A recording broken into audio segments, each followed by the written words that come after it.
They say anything can be replaced, but a photograph can't. That's why FEMA has a team that shows people hit hard by disasters how to save them. Todd Magel tonight with the details.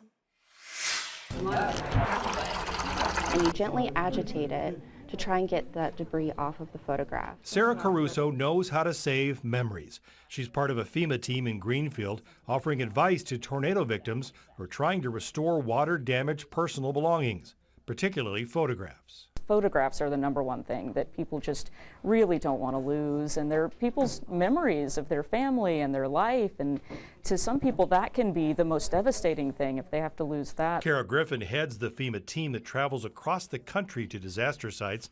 They demonstrate putting wet or dirty photos in distilled water, cleaning them with a soft, clean brush, then drying them on a flat surface with plenty of airflow.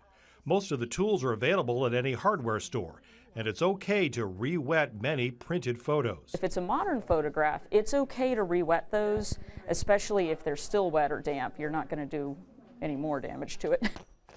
They even have tips on what to do if you don't have time to immediately clean bigger items like books. What you can actually do is wrap them in freezer paper, stick them in the freezer, and it'll buy you a little bit of time as it sits in stasis. It's good advice for homeowners who lost nearly everything in the May tornado, people like Bob and Barbara Queck. Well, it's memories of us, of the kids.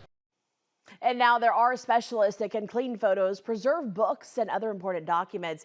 They're actually going to be at multiple disaster demos in Northwest Iowa to include Estherville, Spencer, Rock Rapids, and Rock Valley. You can find a list of those locations and times. We have that information for you right now on KTIV.com. Well, state, federal, and local agencies are hosting a one-day agriculture recovery center for Iowan farmers affected from flood and storm damage. So here's what's happening. It's a walkthrough and it's a resource fair that can provide information on agricultural needs that aren't really covered through FEMA or the state of Iowa. The event will be held Tuesday, July 30th. It will start at noon. It will last until 8 p.m. that day. And it's going to be held at Dordt University's Agricultural Stewardship Building. That is in Sioux Center.